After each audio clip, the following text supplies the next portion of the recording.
आप देख रहे हैं आंकड़े हमारे, फैसला आपका। बात आज हम करेंगे सोना कितना सोना है, चांदी में कितना दम। जी हां, पिछले कुछ महीनों में सोने चांदी की कीमतों ने पूरी दुनिया को परेशान कर रखा है और हैरान करके रख दिया। इन कीमतों में सबसे अधिक परेशान अगर कोई है तो अमेरिका है।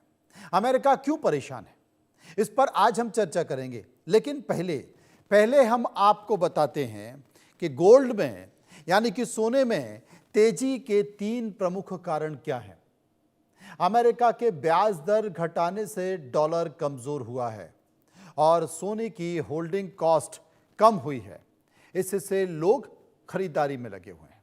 दूसरा कारण यह है कि रूस यूक्रेन जंग और दुनिया में तनाव बढ़ने से निवेशक सोने को सबसे सुरक्षित निवेश मानकर खरीदारी कर रहे हैं।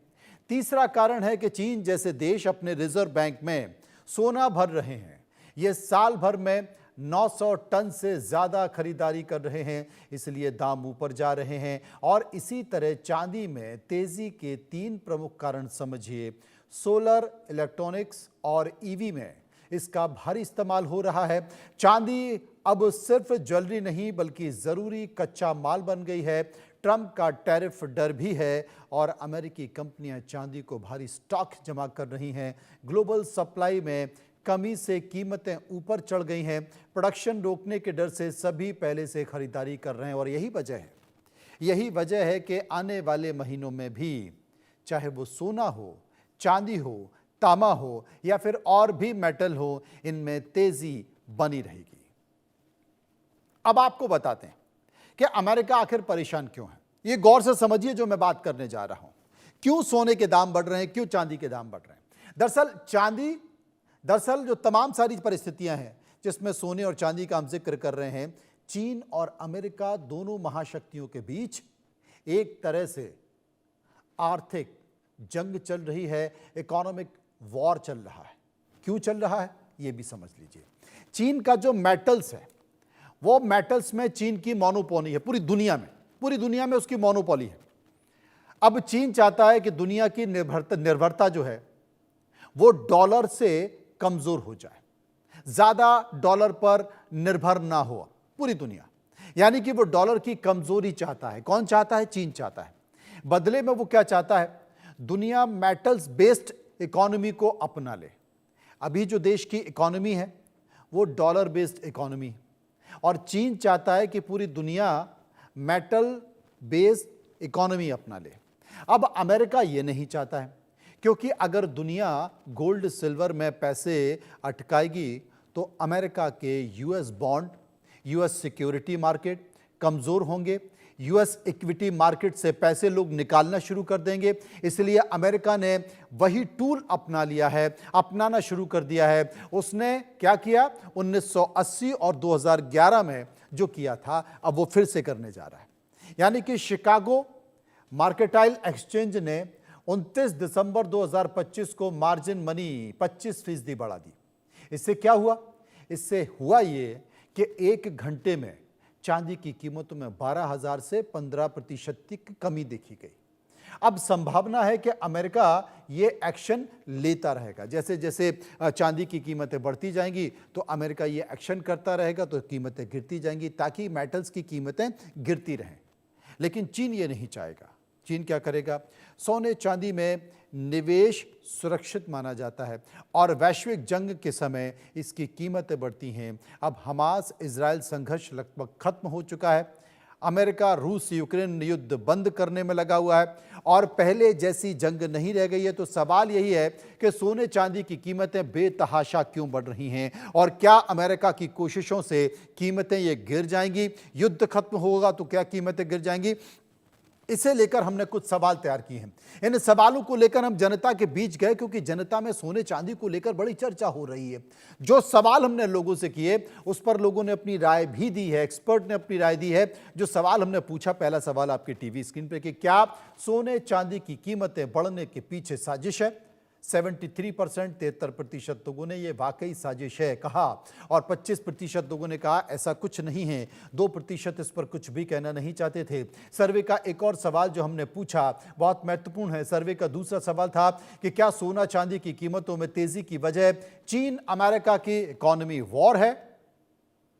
42% ने कहा अमेरिका चाहता है कि कीमतें गिर जाएं। 45% लोगों ने कहा चीन चाहता है कि कीमतें बढ़ें और 13% लोग इस पर कुछ भी कहना नहीं चाहते थे। उनकी कुछ भी समझ नहीं आ रहा था कि ये हो क्या रहा है। तीसरा सवाल, सोने चांदी की कीमतें बढ़ने के पीछे दूसरे कौन से कारण हो सकते हैं? 30% लोगों ने कहा डॉलर कमजोर है इसलिए ऐसा है और 31% लोगों ने कहा मौजूदा रूस यूक्रेन युद्ध जो चल रहा है वो एक कारण है। 26% लोग सुरक्षित निवेश की बात कर रहे थे और 13% कुछ भी कहना नहीं चाह रहे थे। सर्वे का एक और सवाल, क्या अमेरिका फिर से मेटल की कीमतों पर कंट्रोल करके कीमतें गिराना चाहता है? गिरा देगा? 53%, 53% लोगों ने कहा हाँ अमेरिका ऐसा ही करेगा। 42% लोगों ने कहा नहीं कर पाएगा और 5% इस पर कुछ भी कहना नहीं चाहते थे। सर्वे का पांचवा सवाल, वैश्विक स्थिति को देखकर आप क्या सोने चांदी में निवेश करना चाहेंगे? 25% ने कहा कर लेंगे और 69% ने कहा नहीं करेंगे क्योंकि एक तो बहुत ऊपर निकल गया, दूसरा कुछ भरोसा नहीं है कि कब क्या हो जाए। 6% लोग इस पर कुछ भी कहना नहीं चाहते थे। विस्तार से चर्चा करेंगे। यामिनी अग्रवाल अर्थशास्त्री मेरे साथ मौजूद हैं, योगेंद्र कपूर अर्थशास्त्री मेरे साथ मौजूद हैं। सबसे पहले मैं यामिनी अग्रवाल के पास चलूंगा, उनसे पूछूंगा यामिनी जी ये सोने चांदी का जो खेल है ये क्या खेल है? ये अमेरिका और चीन के बीच की जंग है या फिर ट्रेड वॉर इसे देखें या फिर एक ऐसी दुनिया जिसमें कुछ दिखाई दे रहा है कुछ और हो रहा है कुछ और? देखिए ज्यादातर जो केंद्र बैंक हैं या जिनको हम कहते हैं सेंट्रल बैंक्स हैं, वो गोल्ड की परचेज कर रहे हैं, डॉलर से हट रहे हैं। जैसे अगर हम देखें आरबीआई भी उसने डी डॉलराइजेशन किया है, डी डॉलराइजेशन तो नहीं पर कह सकते, या जो डॉलर की सेल है वो की है, यूएस ट्रेजरी में से भी पैसा निकाला है, गोल्ड में इन्वेस्ट किया है। 880 टन्स का गोल्ड का रिजर्व है जो सितंबर 2025 के आंकड़े हैं। और अगर आप देखें तो जो कंटिन्यूस गोल्ड का परचेज है 24 से लेके 25 तक भी काफी ज्यादा रहा है। साथ ही साथ ये भी देखा जा रहा है कि अगर आप सेफ हेवन की बात करें गोल्ड के अंदर, उसमें चाहे सेंट्रल बैंक्स हों चाहे इंडिविजुअल्स हैं, उनके लिए गोल्ड, सिल्वर और crude oil as well as US treasury bonds बचते हैं, जिसमें गोल्ड सबसे ज्यादा स्टेबल और स्ट्रॉन्ग माना जाता है। सिल्वर और यूएस ट्रेजरी बॉन्ड्स में जो है वो इंटरमीडिएट वॉलेटिलिटी दिख रही है, और जो क्रूड ऑयल है उसमें काफी सेंसिटिविटी है अभी।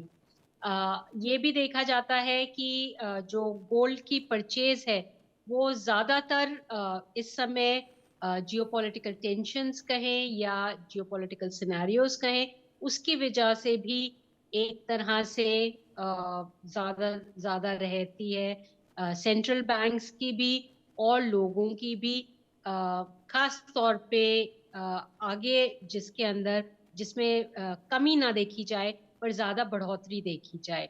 तो इसे ये कहना कि कोई ट्रेड वॉर है ऐसा नहीं है, पर हाँ बहुत सारे सेंट्रल बैंक्स ने टुवर्ड्स डी डॉलराइजेशन, चाहे वो आप चाइना की तरफ से कहें, चाहे आप इंडिया का डाइवर्सिफिकेशन कहें या और चीजें कहें, वहां पे देखा गया है कि डॉलर से मूव आउट करके फिजिकल एसेट गोल्ड की तरफ एक मूवमेंट रही है।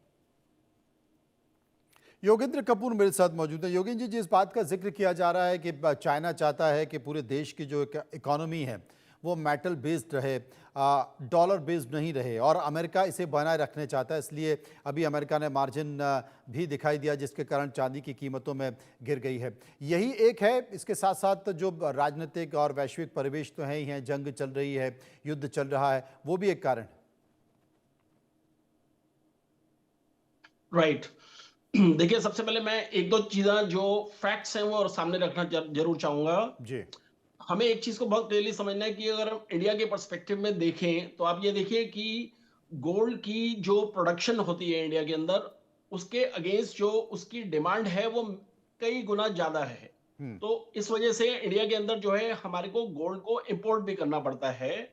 और यही रीजन है, अगर आप ये देखें पिछले 1 साल के अंदर, जैसा अभी यामिनी जी ने भी बिल्कुल सही बात बोला कि वर्ल्ड ओवर जो है जितने मेजर सेंट्रल बैंक्स हैं including our reserve bank of India, हमने अपने रिकॉर्ड लेवल पे जो है गोल्ड की जो है परचेजिंग करी है। इसके साथ साथ ये फैक्ट है कि America as well as China दोनों ये अच्छे से समझते हैं कि जो भी कोई आने वाले टाइम में वर्ल्ड के प्रेशियस रिसोर्सेज को कंट्रोल करेगा वही एक विनर भी रहेगा और एक लीडर भी रहेगा वर्ल्ड के अंदर। तो इसलिए इसमें कोई दो राय नहीं है कि उन दोनों कंट्रीज के बीच में एक trade as well as economic war जो है वो चल रही है। अगर हम सिल्वर के केस में देखें तो आप ये देखिए कि इंडिया के केस में हम ये देख रहे हैं कि इंडस्ट्रियल डिमांड जो है वो भी इंडिया के अंदर जो है वो खासकर ऐसे सेक्टर्स में जो मैं कहूंगा एक फास्ट मूविंग सेक्टर्स हैं, जिसमें आपकी ईवी इंडस्ट्री है, सोलर पैनल्स हैं, इलेक्ट्रॉनिक्स हैं। इससे आप ये देखिए कि एक सिर्फ बिजनेसेस को ही नहीं फायदा होता है कि इन टर्म्स ऑफ उनकी cost of operation of business जो है वो रिड्यूस होता है, एक कंज्यूमर के पॉइंट ऑफ व्यू से भी एक उसको एक एडिशनल सेविंग्स जो है क्रिएट होती है। तो इस वजह से हम ये देख रहे हैं कि सिल्वर के अंदर जो है इंडिया के अंदर जो है डिमांड जो है वो रिकॉर्ड लेवल पे बढ़ी है। और मेरा ये मानना है कि अगर हम इसको हम ये मान के चलें कि क्या ये बेंचमार्क 2026 में भी रहेगा, तो मेरा ये मानना है कि जिस लेवल पे gold as well as silver दोनों की जो ग्रोथ हुई है वो लेवल जो है 2026 में इंडिया जो है वो सस्टेन नहीं कर पाएगा। और मेरा ये मानना है कि अगर हम इन टर्म्स ऑफ ये देखें कि कितना ग्रोथ पोटेंशियल पॉसिबल है, तो मुझे ऐसा लगता है कि जो करंट प्रिवेलिंग प्राइसेस हैं उसमें हम मैक्सिमम 25% तक इजाफा ही देख पाएंगे। तो लोगों के लिए मेरा ये कहना है कि उनको कॉशन के साथ जो है मूव करना बहुत जरूरी है। और जो पुराने उसके स्टैटिस्टिक्स 2025 के रहे हैं उसको बेंचमार्क मान के नहीं चलना चाहिए। यामिनी जी मेरे साथ मौजूद है। यामिनी जी, अगर देखा जाए तो क्योंकि जिस तरीके से ये रेट बढ़ रहे हैं वो बहुत ऊपर जा चुके हैं और बाज़ार में जिस तरीके से चर्चा भी चल रही है, ये कहा जा रहा है कि करेक्शन भी आ सकता है, इसमें दोनों में करेक्शन आ सकता है, गोल्ड में भी आ सकता है करेक्शन और चांदी में भी आ सकता है। लेकिन ये भी कहना है कि भाई अगर सोने में ज़्यादा जोखिम नहीं है, जोखिम अगर सबसे ज़्यादा किसी में है तो चांदी में है, क्योंकि सोने को तो बैंकों का सहारा मिल जाएगा लेकिन चांदी को नहीं मिल पाएगा। जी देखिए, जैसे आपकी रिपोर्ट भी कहती है, ये चांदी का इंडस्ट्रियल यूज काफी हद तक है।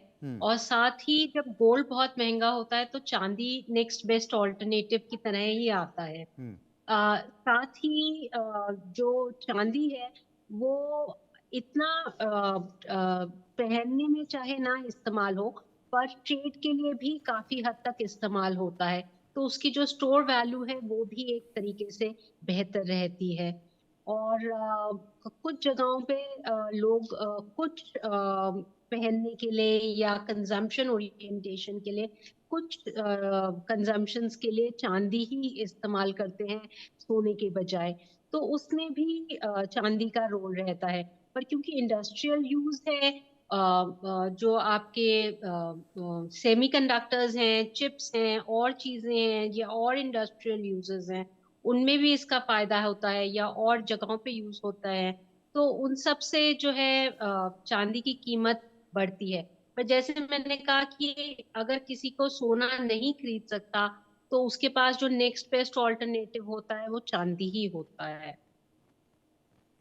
नेक्स्ट अल्टरनेट चांदी होता है। मेरे साथ योगेंद्र कपूर मौजूद हैं। योगेंद्र कपूर साहब, नए साल में आप कहाँ देखते हैं, क्योंकि सोने चांदी की बात तो मार्केट में हो रही है लेकिन और बहुत सारे मेटल है, कहा जा रहा है कि आने वाले समय में तांबा भी और ऊपर जा सकता है। ऐसे बहुत सारे मेटल हैं जो लगातार ऊपर जा सकते हैं, जिनकी तरफ अभी लोगों का ध्यान नहीं है, बाजार का ध्यान नहीं। नहीं देखिए, मैं इसमें एक चीज बहुत क्लियरली मान के चलता हूं कि हमें आने वाले टाइम में ये देखना पड़ेगा कि जो भी आइटम है, अगर तांबा भी है तो अगर तो इन चीजों का इंडस्ट्रियल यूज जो है बढ़ेगा और उसकी डिमांड बढ़ेगी, तब जरूर हम एक्सपेक्ट कर सकते हैं कि उनके अंदर भी इजाफा होगा। लेकिन अगर हम ये माने कि एक जो अल्टीमेट कंज्यूमर है वो सिर्फ इन्वेस्टमेंट के पॉइंट ऑफ व्यू से इनके अंदर इन्वेस्ट करेगा, तो वो आप देखेंगे कि उनकी मात्रा जो है वो कम है और उसके लिए करेक्शन आना बहुत जरूरी है। अगर हम गोल्ड और सिल्वर प्राइसेस को भी देखें तो मेरा ये मानना है कि अगर हम एक्सपेक्ट करते हैं कि लोगों के हाथ में उनका पोटेंशियल बढ़े, तो इस उसमें ज़रूरी हो जाता है कि प्राइसेज़ में एक करेक्शन आना बहुत ज़रूरी है, क्योंकि अभी जिस पोज़ीशन में प्राइसेज़ जा चुकी हैं, उसमें आप ये देखिए कि एक लोअर स्ट्रेटा का जो आदमी है, जो ट्रेडिशनली बिलीव करता था कि वो गोल्ड के अंदर इन्वेस्ट करे और जो एक उनके लिए एक सेफ एसेट माना जाता था, तो वो आप देखिए कि उनकी रीच से बाहर जाता जा रहा है। तो ऑब्वियसली उनको जो है और अल्टरनेटिव मीडियम्स की तरफ जो है वो देखना पड़ेगा, और उसमें तांबा जो है उसकी भी स्कोप जो है डेफिनेटली आगे दिखाई देती है। यामिनी जी, अगर ये कहा जा रहा है कि रूस और यूक्रेन का युद्ध चल रहा है और इसके साथ साथ ये भी कहा जा रहा है कि भाई अमेरिका में जो अमेरिका की तरफ से, यूएस की तरफ से जो टैरिफ का टेंशन सबको दे रखा है, अगर ये दोनों ही चीज़ सुधरती हैं, उस समय सोने और चांदी की स्थिति क्या होगी?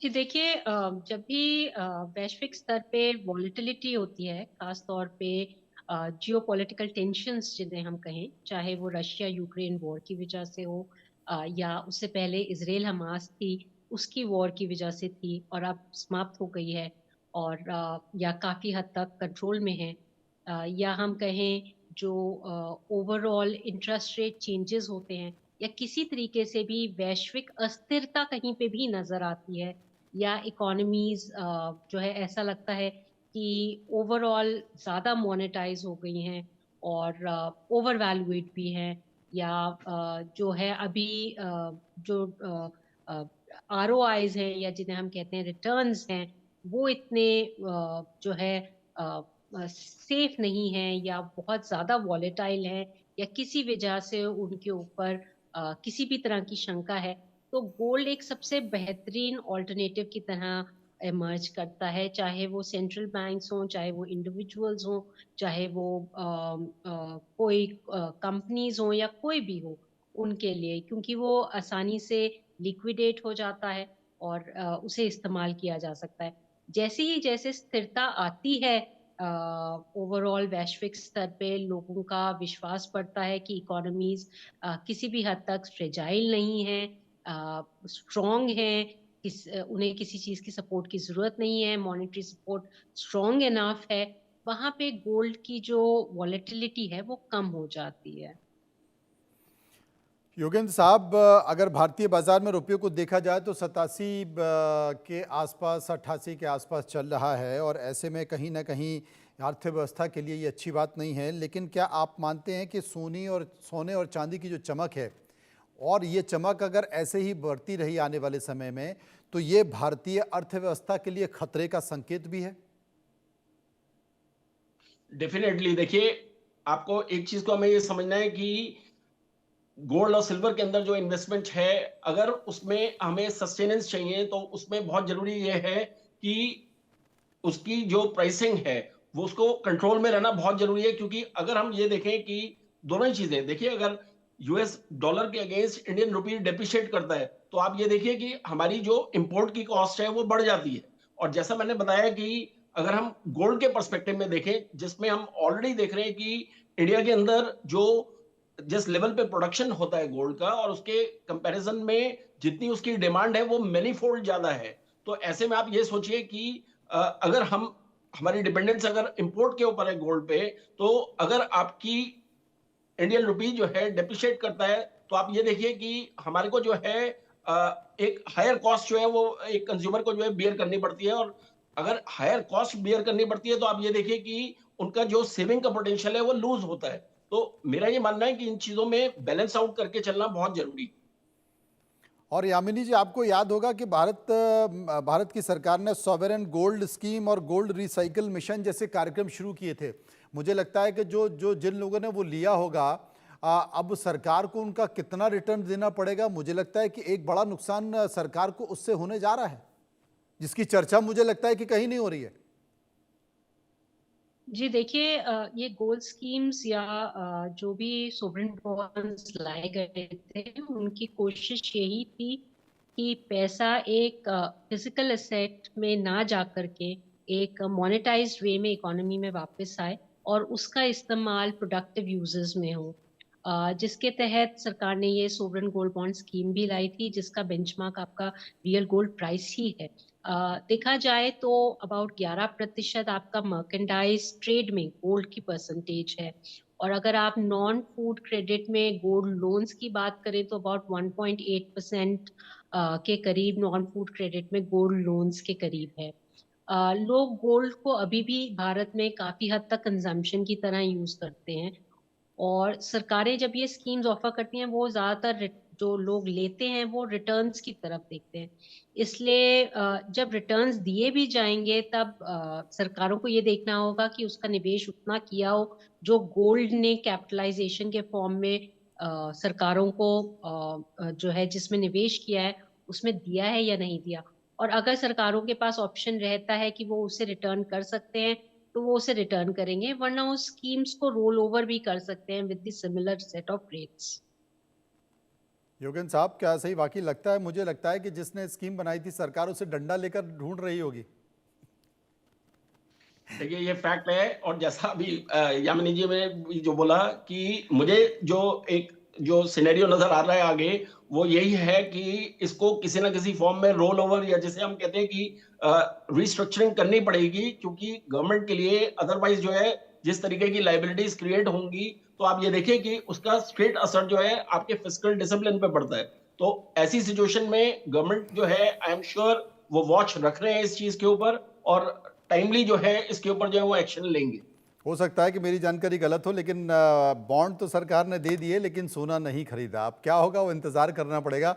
बहुत बहुत शुक्रिया करेंगे सभी लोगों का जो मेरे साथ इस चर्चा में मौजूद थे। लेकिन सोने चांदी का खेल लगातार बढ़ रहा है और ये खेल कब तक चलेगा इंतज़ार करना पड़ेगा। फिलहाल रुकेंगे यहाँ पर एक छोटे से ब्रेक के लिए, वापस आएंगे तो बात होगी एक और विषय की।